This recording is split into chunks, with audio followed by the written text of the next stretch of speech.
Namo tassa bhagavato arahato samma sambuddhassa. Namo tassa bhagavato arahato samma sambuddhassa. Namo tassa bhagavato arahato samma sambuddhassa. Sabbe sankhara anicca, sabbe sankhara dukkha, sabbe dhamma anattati.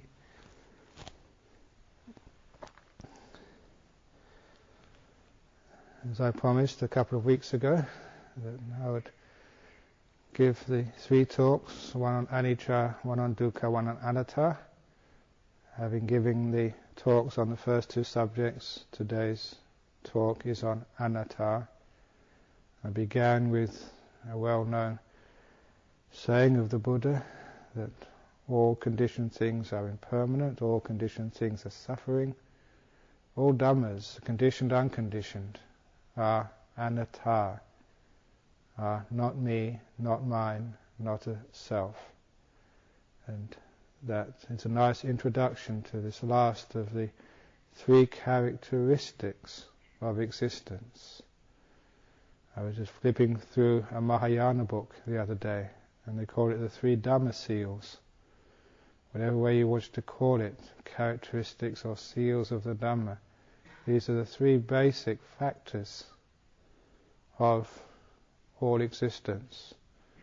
And it's in order to penetrate those truths that we practice the Eightfold Path, to equip our mind with power through the abandoning of the 5 hindrances, and also through experience, the data of the deep states of meditation, to actually uncover these truths. In fact, that once you see one of those to its fullness, you will see the other 2. As the Buddha said, that what is impermanent, subject to change, that by its very nature is suffering, is dukkha. And that by its very nature means it cannot be me, mine, or self. Whatever is suffering will also be of a nature to come and go, to change, and cannot be a self. And whatever is taken to be a self, that will cause suffering. The anatta, the non-self nature of things, means that this is suffering, this is impermanent. We cannot create that permanent happiness of a self. So each of these 3 aspects is just 3 aspects of one thing, of one Dhamma, of one experience. And whichever way you wish to investigate, once the mind has been empowered and given the data of deep meditation, you can look at the experience through any of these 3 lenses, and you may have the opportunity to penetrate the Dhamma. One of the deepest and most profound is this teaching of anatta. And it's deep and profound because it challenges something very basic to our assumptions of life.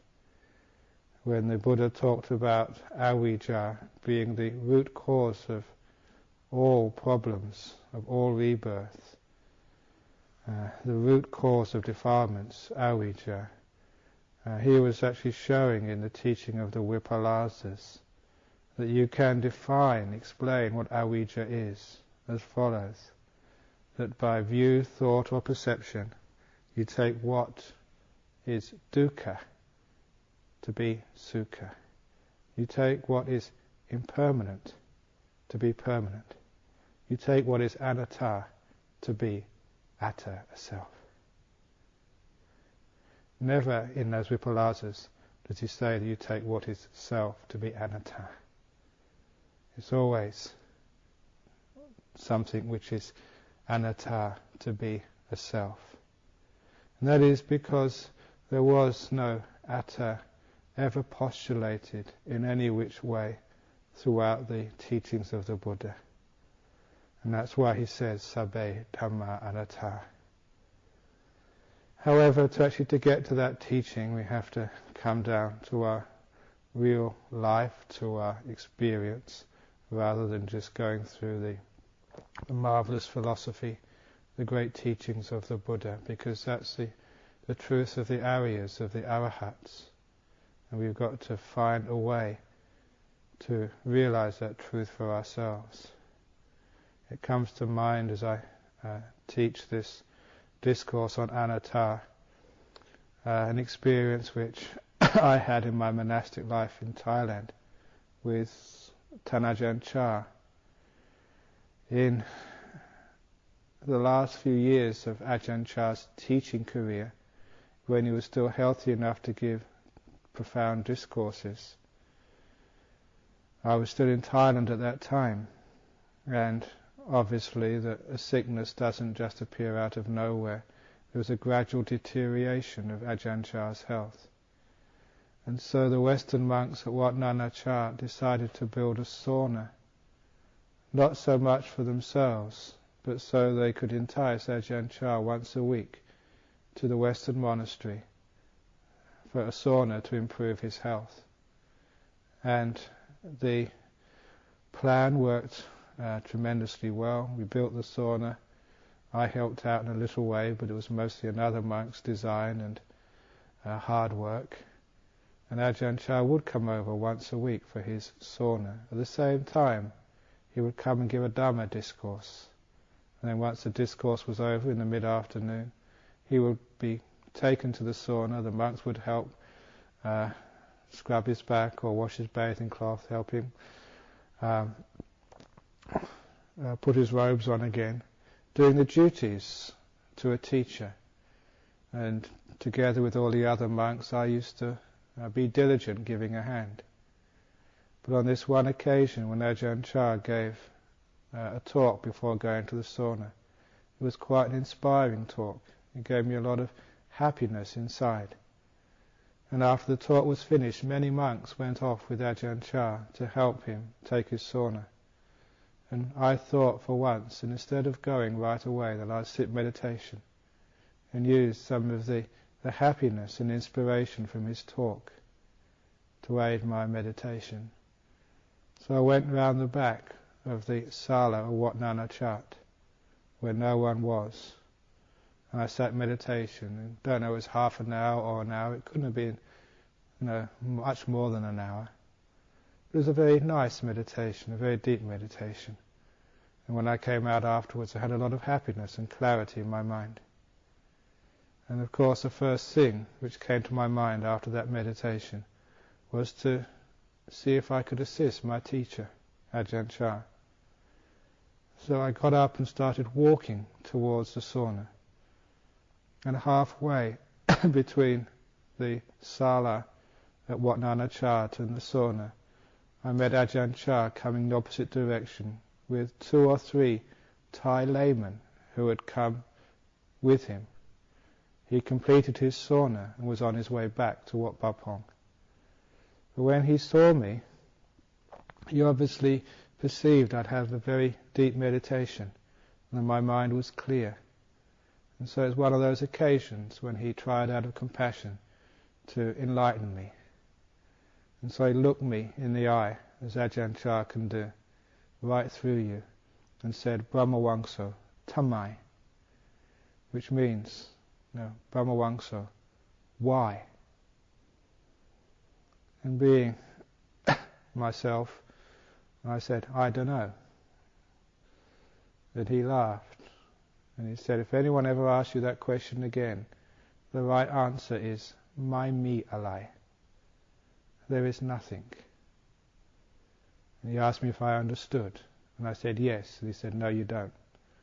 I always remember that, the way he said, boh. But it was an experience, obviously, which stayed with me. As he walked off, it was like a profound teaching which he just shared with me. And what he was actually saying, which was obviously everyone here would now be able to understand. Mai mi arai, there is nothing.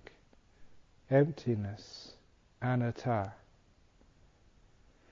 It's a powerful teaching because in our world we always want to have something, to grab onto something, to say there is something. And to say there is nothing tends to create a lot of fear inside of our mind. Surely there must be something we can hang on to. He was teaching in a very profound way, the teaching of non-self. Whether one looks at the body, or the Vedana, the perceptions, the sankharas, such as the will, or the consciousness, or the mind. Each one of these, my mitarai, there is nothing there. This was the teaching of Anatta. However, it's very hard to get to.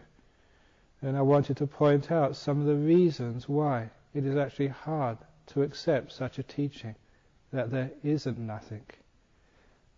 The first reason why it's difficult is because we ask the wrong questions.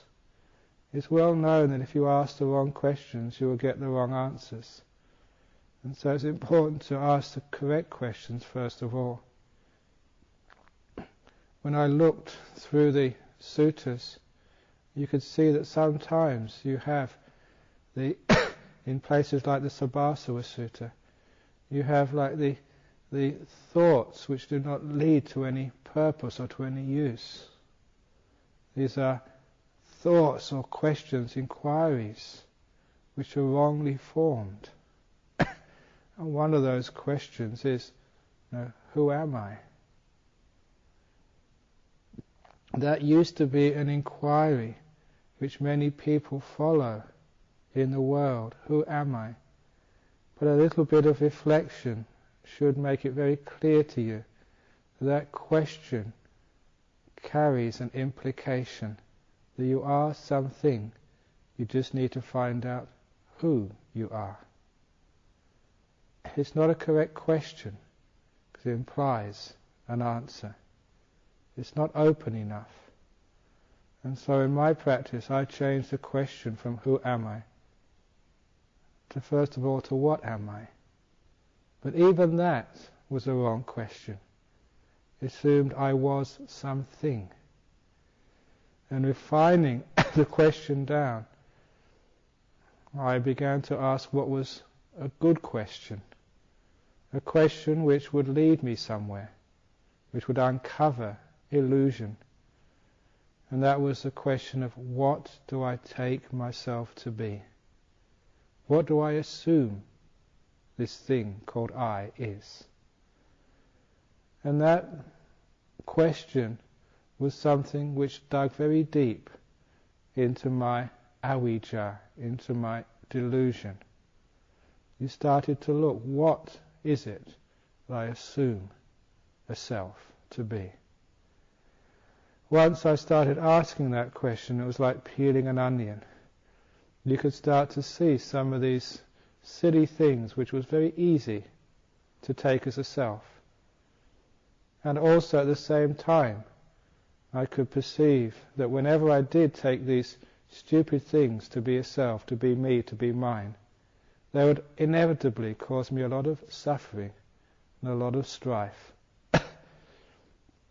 First of all, it was very easy to see that even though that I believed in rebirth, I took that as a fact, that this body is just something which I take up and I will give up at the time of death.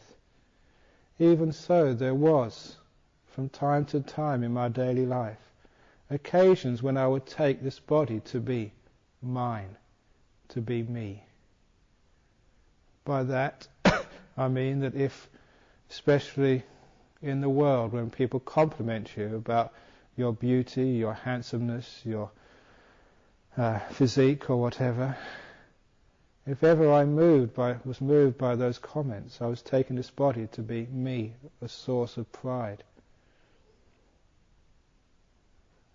But even deeper than that, whenever there was sickness comes up in the body, then that was a good test whether I took this body to be me or to be mine. It's very easy for me to say the body is not self when I was healthy, when you're young, when you're fit. But the test is that when you are in sickness, especially when that sickness is very deep and long-lasting and can even be life-threatening, because that's when you really can see at a deeper level whether you take this body to be me or mine. If you are worried, even a small amount of worry and fear, that shows there is still some clinging left to this thing we call body. Why should you be afraid of death? It's the most ridiculous fear. A person who's going to die, who has created lots of good karma, and everyone who's lived in this monastery has created enormous good karma, building monasteries, helping out, serving, giving talks, helping give talks, whatever else, printing books, helping print books. That's huge, big karma. So, if you had faith in rebirth and karma, surely there should be no fear at all about dying. You know, this old body, if it's very sick, you get a much better body next time. What's the fear there? The fear is always because of attachment being threatened, of something which you cherish about to be taken away from you. So if ever you find fear of death coming up at any time, that shows you almost with 99% certainty that in that moment you are perceiving or thinking or viewing that this body is me, is mine, is a self. So we need to contemplate this body, especially contemplate the death of this body, to contemplate the contents of this body, to take it apart, as is said in the Satipatthana Sutta, and to see that just whatever parts of this body, it's just flesh and blood and bones, it's just four elements, it's just atoms and molecules and chemicals, that's all it is. Contemplate again and again and again until you're ready to let go of this body at any time, at any moment. If you're ready to die in this moment, not when the talk is finished, not tomorrow, not next week, if you're ready to die now, then you know this body is not being taken as mine. I often contemplate this body as not belonging to me, but belonging to nature. Sometimes when you say it doesn't belong to me, it's not mine, sometimes it's not as powerful as actually giving it an owner. Some of the Christian sects, they give the body to God. It's not my body, God, do your work. That's very helpful in the sense it takes away the ownership, the self of the body. And it can give a lot of liberation. Not full liberation, but going a long way. But of course, as Buddhists, we can't say this body belongs to the Buddha or belongs to God or whatever. What you can say, though, with reason, which is in accord with experience, that this body belongs to nature. It's not me, it's not mine, it's not a self, it belongs to nature. And nature will take it when nature is ready. It has nothing to do with me or my likes and dislikes, my plans, my agendas. So often people die at the most inconvenient times. Just when you're about to finish something, you will die, no matter how much you plan, with much unfinished business. Don't try and finish all your business, because it's unfinishable. Don't finish the business, finish with the business. Be able to die at any time. It's important to keep contemplating like that, because even though one thinks one is not attached to the body, even though logically, reasonably, when you examine it with your mind, you can see this body is not me, not mine, not a self. There are times when you take it to be a self. That's what my investigation was uncovering. Not the philosophy, but the experience. But by continuing with what do I take to be me, mine, a self, kept on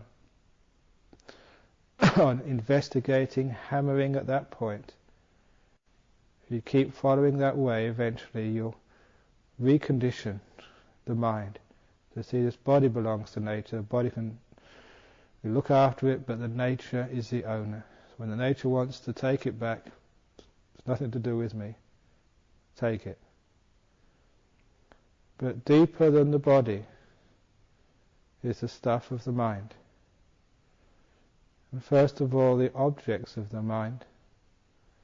Because sometimes that what we think is us becomes some of the qualities, the objects of our mind. Taking ourselves to be clever, intelligent, taking ourselves to be skillful, taking ourselves to be knowledgeable about the Dhamma.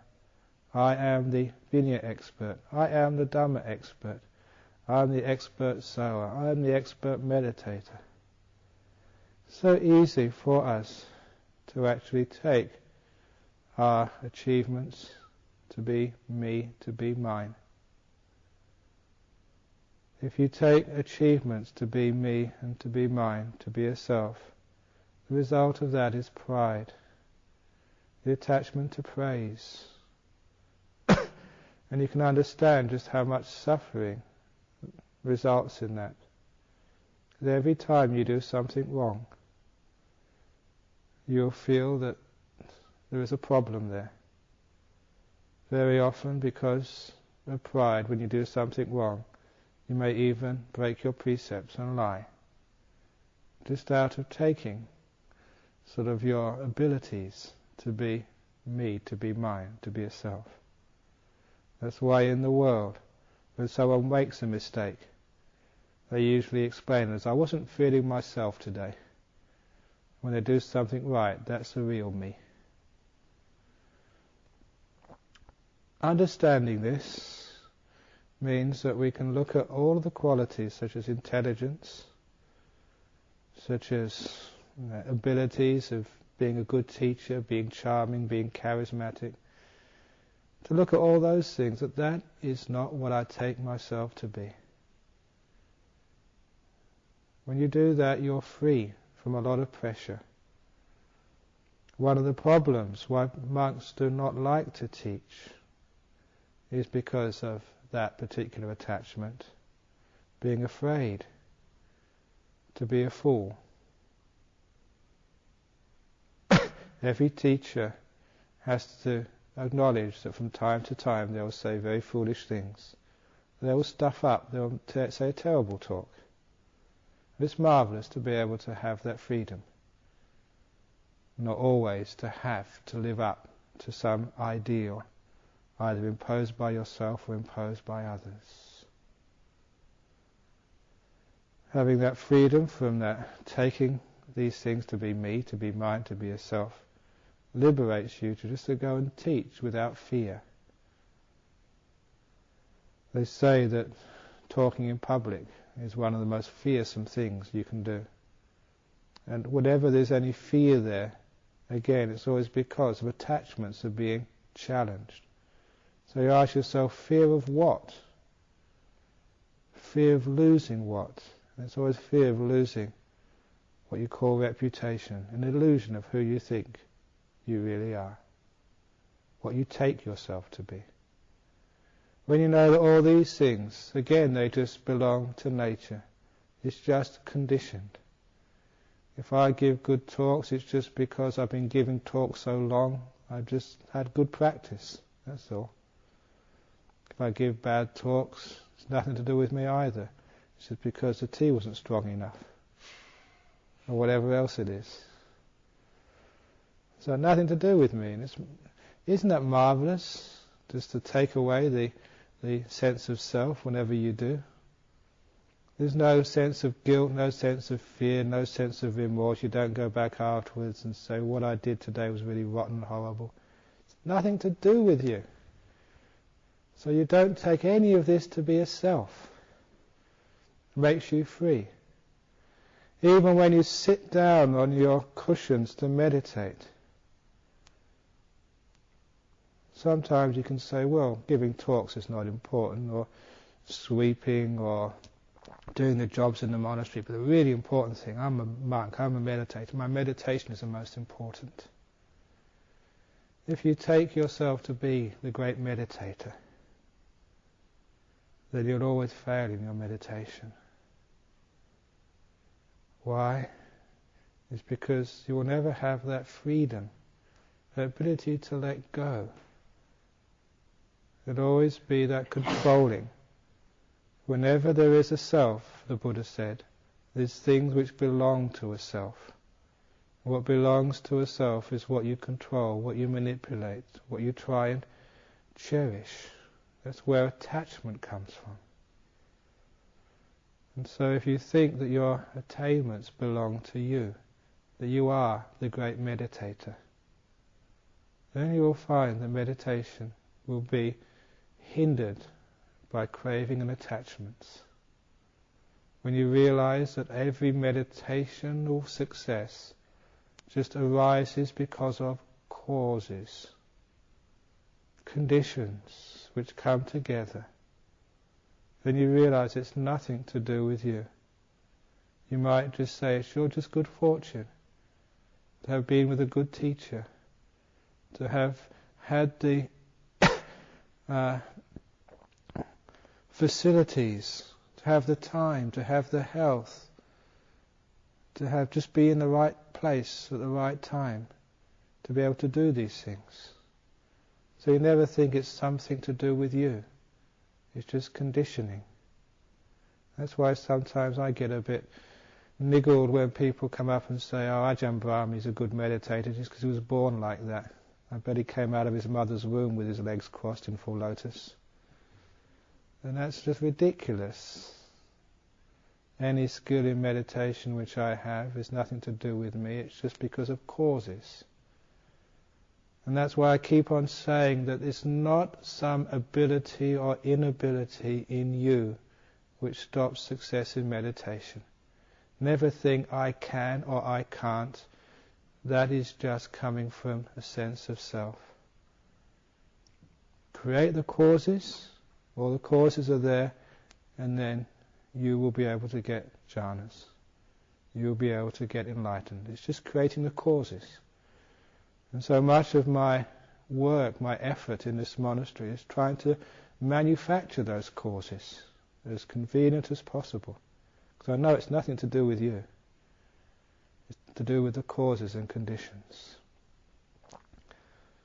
So you don't take meditation success to be because of you. I did it right. If you think that you've done something right, then you'll try that same thing again and you won't get into deep meditation. It's the causes. Look at the causes, the reasons, not what you did, but what the causes are. And when you get to be skilled in creating the causes for meditation, creating the causes for deep meditation, creating the causes for insight, creating the causes for liberation, then you understand what bhavana, what development really means, without the sense of self. Because it starts to make it quite clear that what the Buddha said is when you have a self, there'll be things belonging to a self. And when there's things belonging to a self, there'll be control, there'll be work, there'll be doing. And you start to see that the illusion of a self, taking yourself to be something, creates the doer. This thing which creates craving and attachment, which creates will, which controls what one thinks belongs to you. When Ajahn Chah says there's nothing, it means there's nothing to protect, nothing to do, nothing to control. Control freaks create so much suffering in the world, whether they're in head of a family, head of a business, head of a terrorist organization, head of a country, or head of a body and a mind. The control freak inside of you. Where does that doer, that control freak, come from? It comes from taking something to be yours, something which you think you should control, that it's your business to control, that it's your right to control. That's why when people take the body to be a self, then they go and take it to the gym, they make it healthy, they take it to the beauty parlour, they take it to the hairdressers, they wash it, they preen it, they make it look nice, because this is important, this is me, self-image. And I think that's very important. What you look like creates your happiness, so people say. How stupid they are. Other people tell the truth. The point is that if you take that to be you, you want to control it. And so people get upset when they start to get old and ugly and smelly. They start to get upset when they get sick. They realize they can't control this body. Sometimes, some people who I've seen dying try and control their body to the very end. If you really want to see suffering, if you have the privilege to be with someone when they're dying, and have the, or not really your bad fortune, but their bad fortune, to see them struggling for the last breath to try and control everything, that is one of the most saddest things to see in life.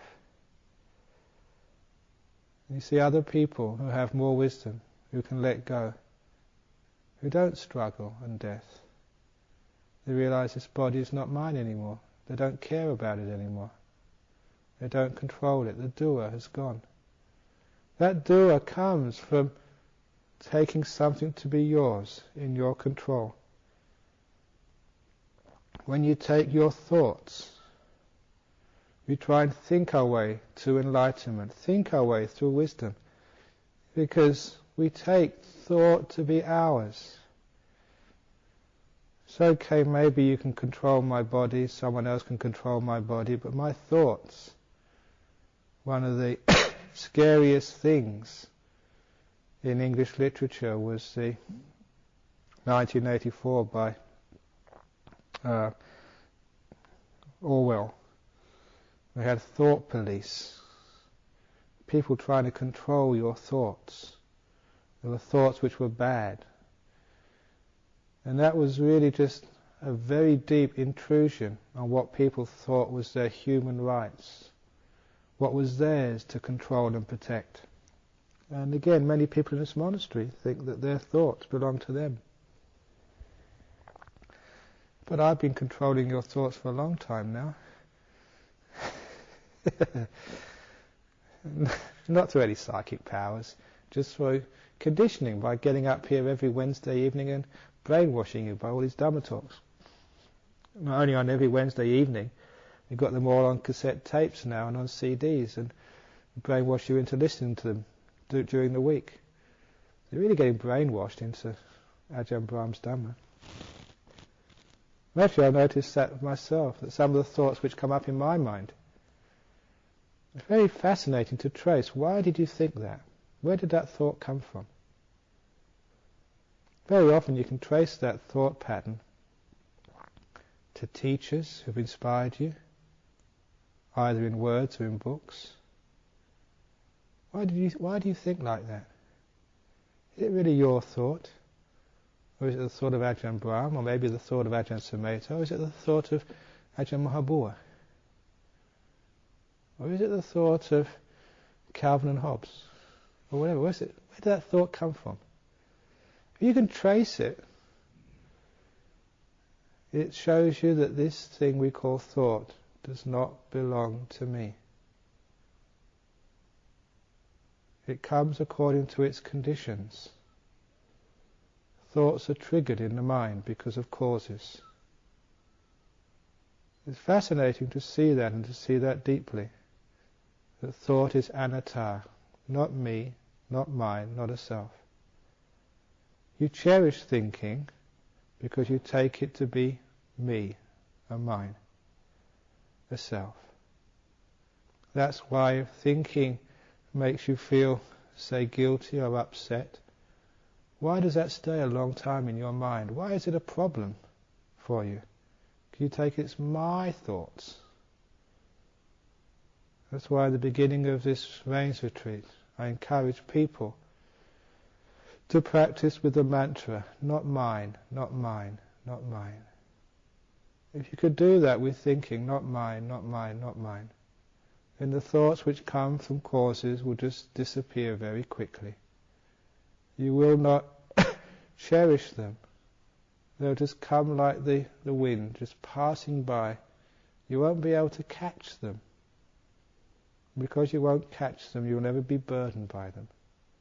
They'll never be heavy in your mind. Because they never linger. Like the wind, they just go right past you. So all those thoughts which come up in your mind, even the thoughts which are happening now, isn't it marvelous to have freedom from those thoughts? Why is it that thoughts obsess the mind? Because we think they are mine. We grab hold of them. It's called grasping, it's called clinging. They come in, and we grab hold of them, and we make them stay. Because of the illusion that they are important, they're mine, there's something to do with me. They're my thoughts. Some people sometimes have such nice thoughts, they come and tell me during the interview time, they call them insights. They're just thoughts, that's all. Just things come and they go. So let those thoughts alone.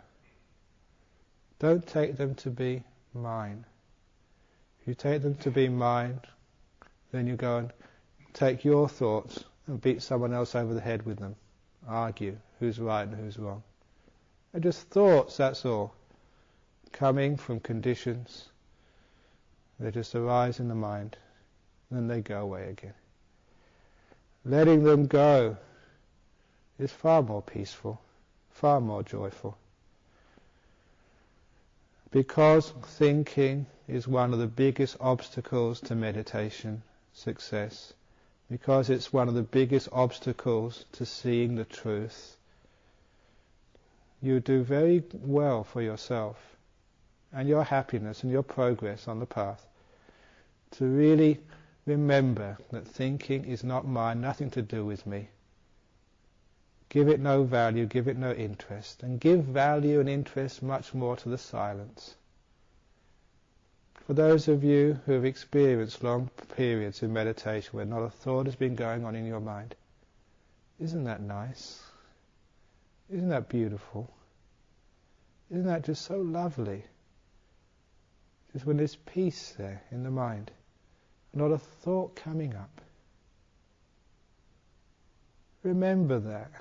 Cherish that thought of no thought. And then it's a thought which ends thought. It gives you the space.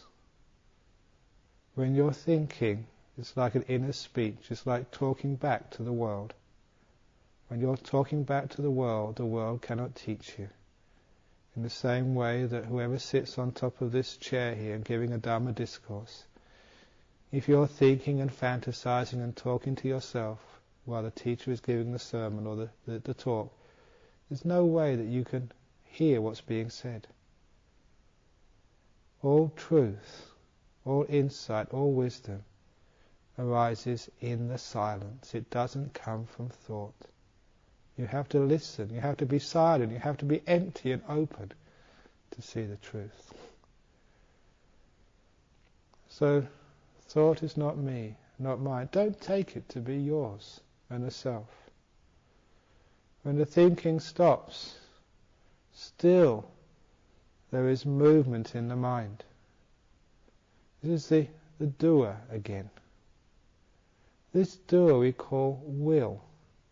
The reason why it's hard to get into jhanas for some people is because they take will, doer, to be them. Here we're getting to the heart of the illusion of self.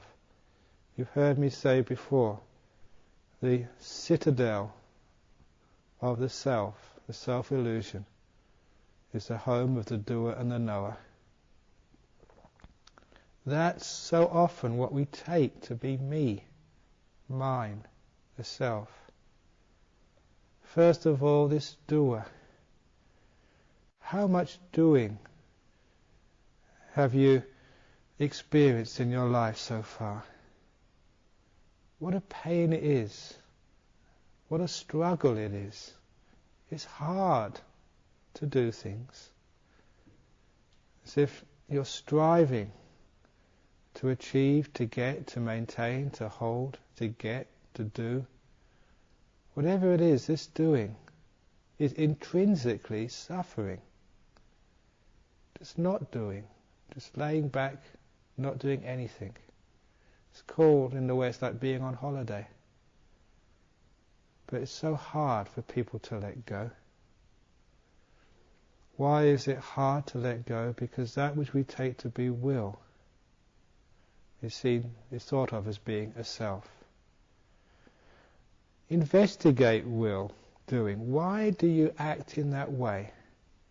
Sometimes it's not really called acting, it's called reacting. Acting again, repeating. And so often our actions are just habitual. What we take to be willed action is not just free, but just repeating old habits again and again and again. That should show you that what is will is just habit, conditioning. Whatever you choose to do is not coming from a self at the controls, pushing the buttons, pulling the levers and giving the orders. Investigate will. Why did you choose to do that? Even if you just scratch your face, why did you decide to do that? If you just move your hand, why? Where did that movement come from? What originated it? Even, why did you think that? Why did the mind move? Why did you get angry? Why you were inspired? What generated that? Look at will. Investigate it. The doer. After a while you start to see that you are a creature of habit, a Pavlovian dog, conditioned. It gets to 10:30, you ring the bell, everyone puts their robe on, and you go downstairs. Book shouts out, monks are coming, and everyone gets in line. Pavlovian dogs, conditioned. 7 o'clock on a Wednesday, everyone comes to listen to the talk.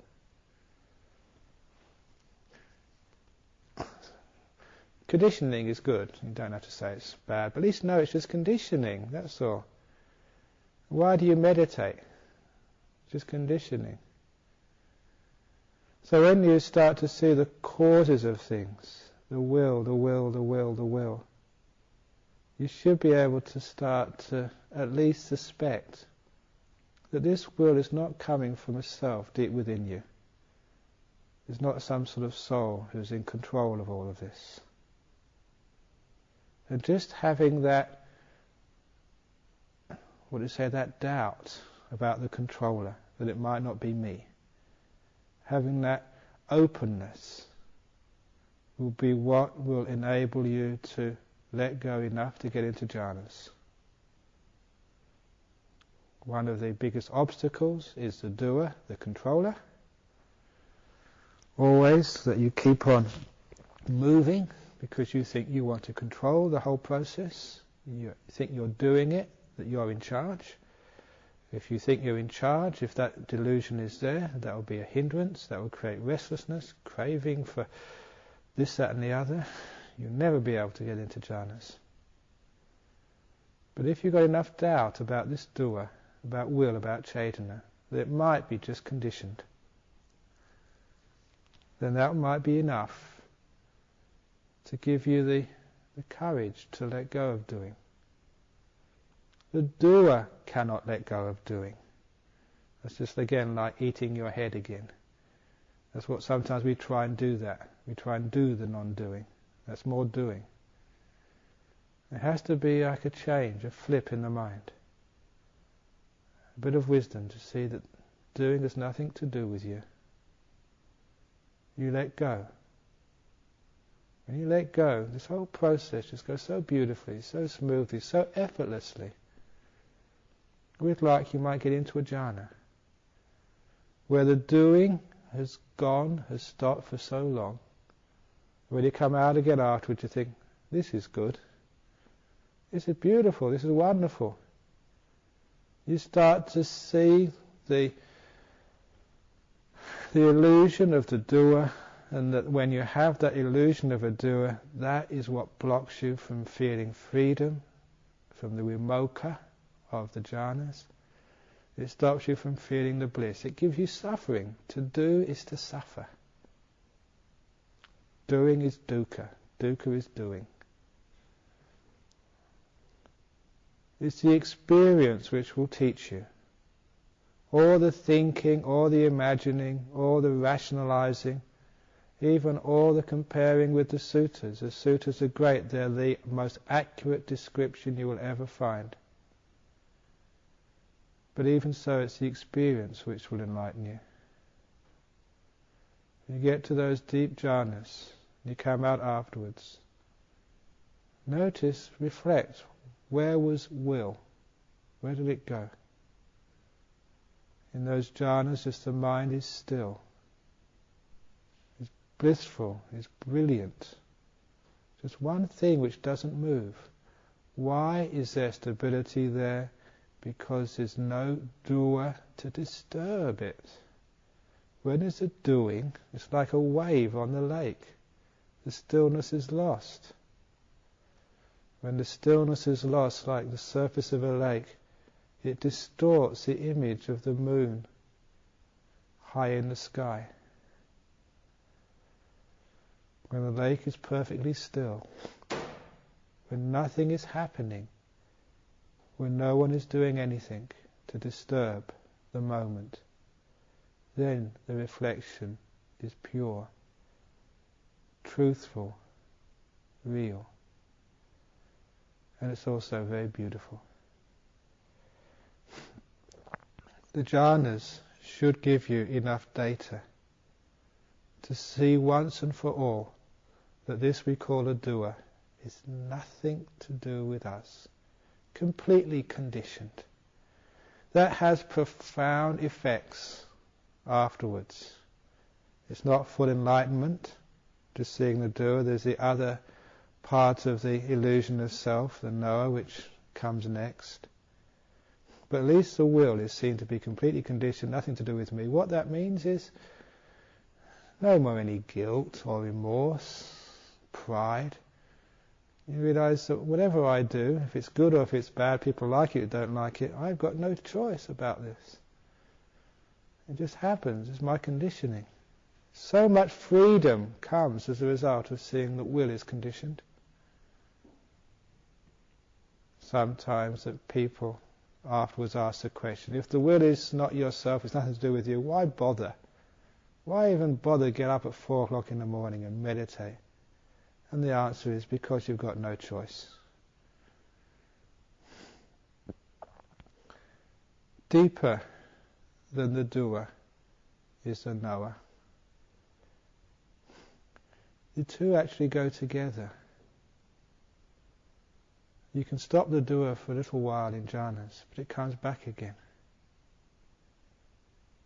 You can stop the doer for eons by going to the jhana realms after you die. It will come back again. Once there's a knower, it will react to what it knows. It will do. The knower is usually called consciousness or citta, mind. This is what knows. That knowing is often assumed to be the ultimate self.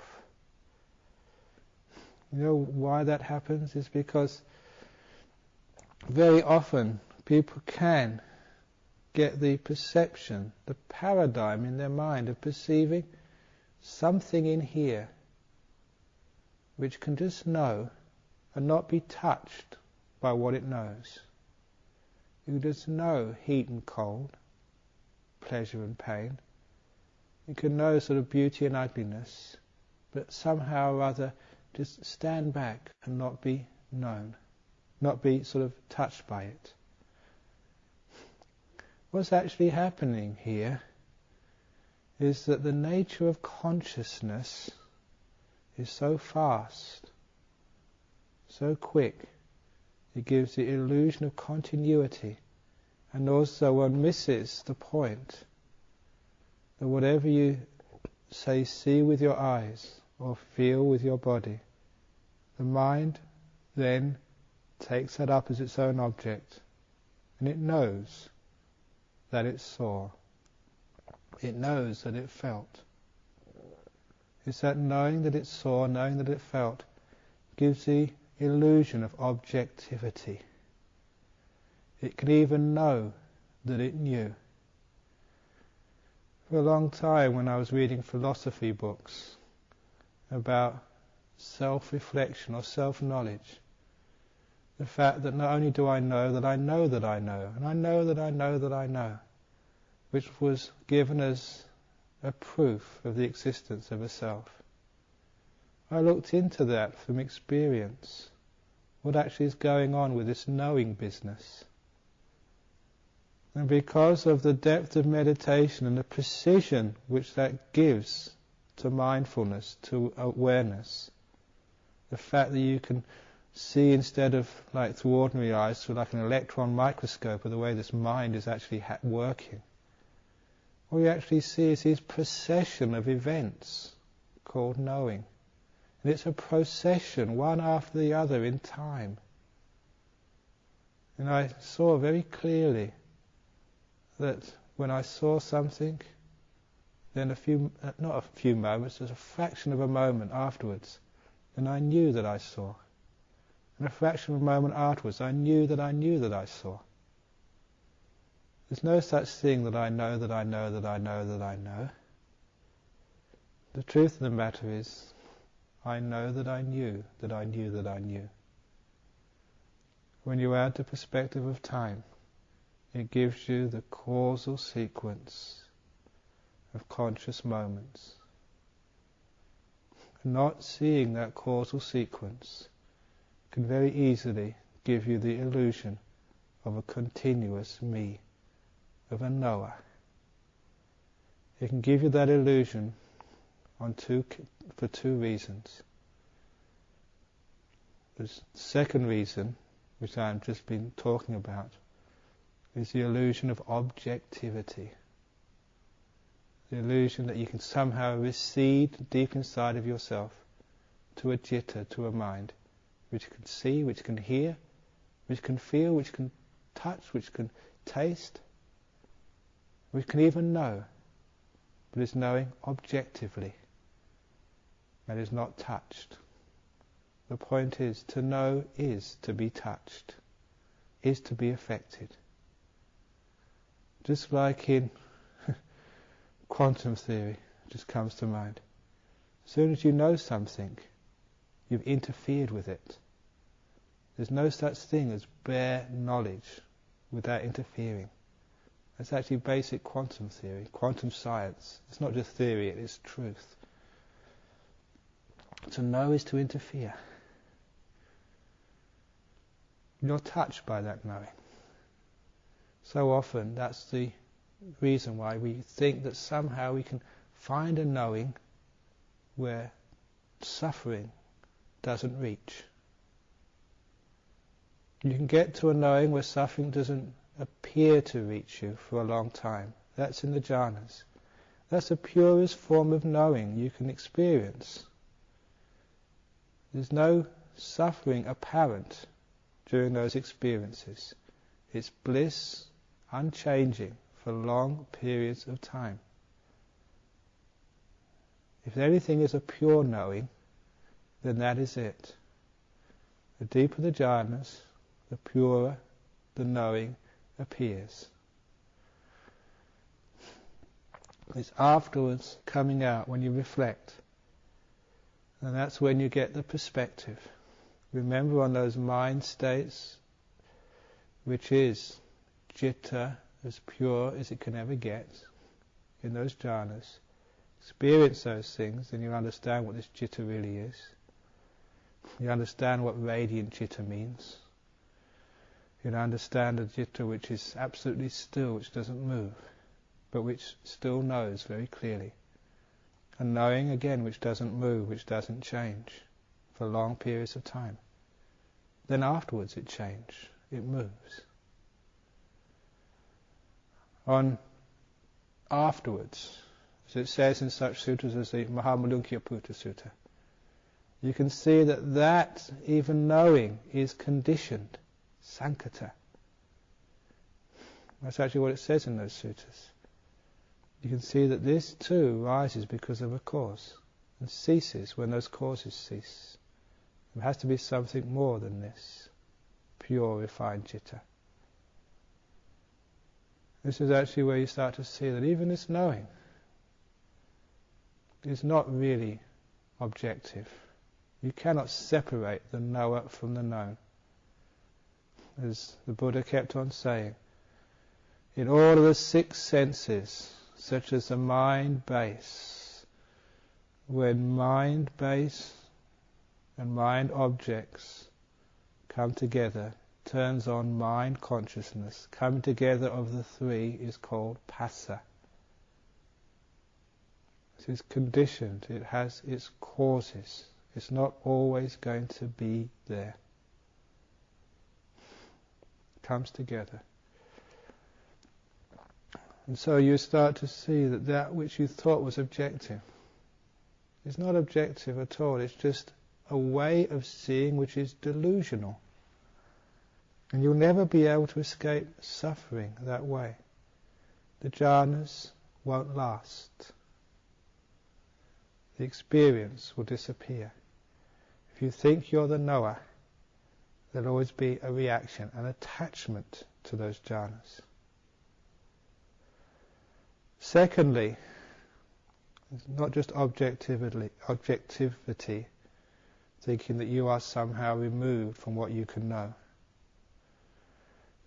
Secondly, that the experience of pure mind consciousness,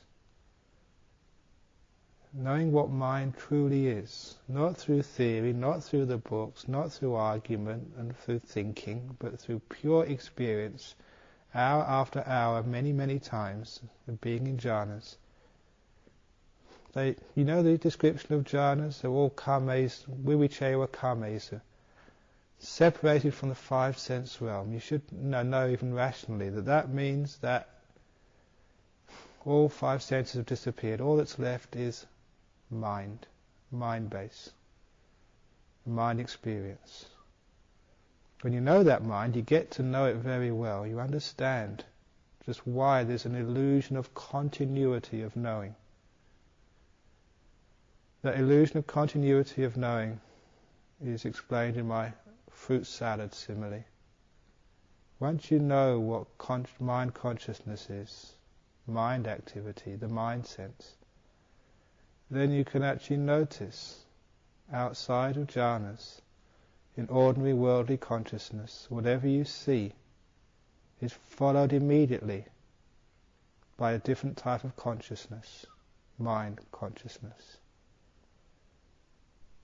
When that mind consciousness subsides, maybe it's another sight consciousness, and then mind consciousness. Maybe feeling consciousness, and then mind consciousness. This mind consciousness follows immediately, so close behind the other five senses, that it gives these five senses an illusion of similarity. When you see something, when you hear something, when you feel something with the body, what is in common with those experiences? What gives it the illusion of sameness? After experiencing jhanas, you'll know it's the mind consciousness following always behind, holding the hand, as I say, of the five other senses. Once you see that, then you understand why there's an illusion of continuity with the conscious experience. There's an illusion of a knower persisting through every sensory experience.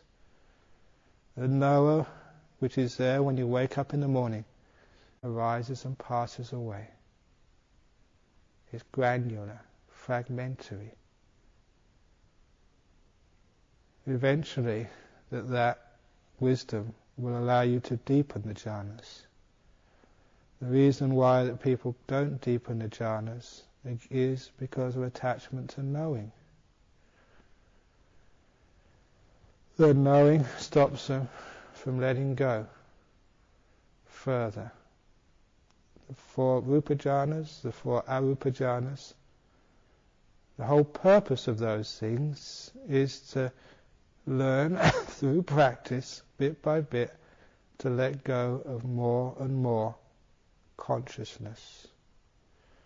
It's like slicing away at mind consciousness, allowing it to cease, calming it, settling it, allowing it to go to cessation, until the consciousness completely ceases for long periods of time in what's called Nirodha Samapatti, cessation of all that is felt and all that's perceived. Sanya Vedayati Nirodha. Any person who experiences that, they say, will be an arahat or an anagami afterwards. Why? Because they've seen the end of consciousness. They've touched that as an experience, no longer any thought or theories or ideas. This is not in the realm of thought. All your thought is conditioned. This is bare experience, and this is the cause which gives rise to that result, according to the Buddha. You see that knowing is not me, not mine, not a self. Doing is not me, not mine, not a self. Mind objects, not me, not mine, not a self. Body, not me, not mine, not a self. All that you took to be you is seen as just delusion. What was Anatta, you realize for not just many years, you see very clearly that for many lifetimes you've taken that to be a self. And the result of that was so much birth and consequent suffering. The cause was so much control and doing and striving, wriggling through samsara, wriggling towards happiness, wriggling away from pain, always trying to control the world, or your part of the world, or your little insy-bitsy bit of the world, wherever you take yourself to lie. And that had caused just so much suffering.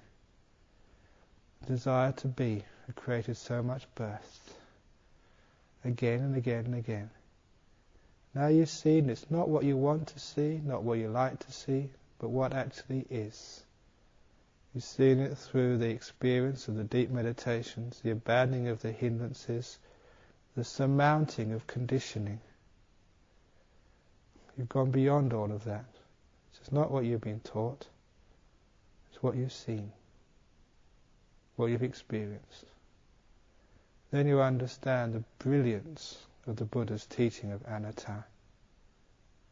It goes right to the heart of everything.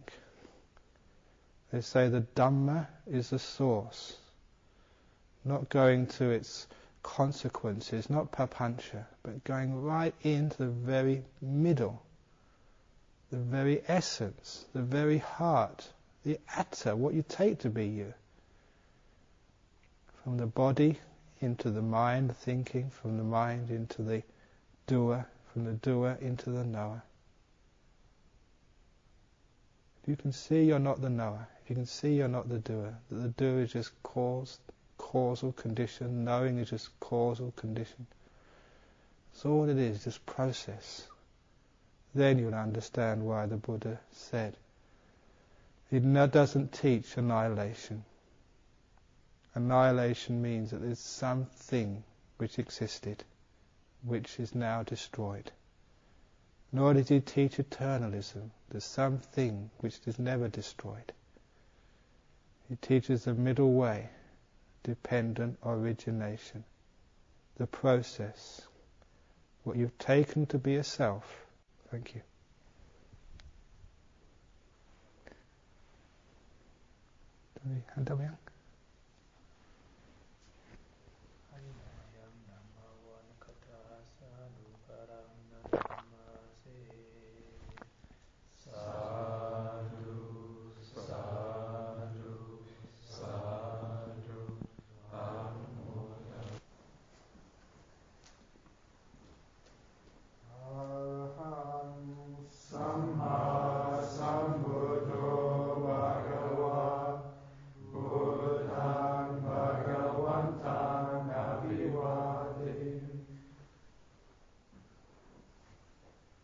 So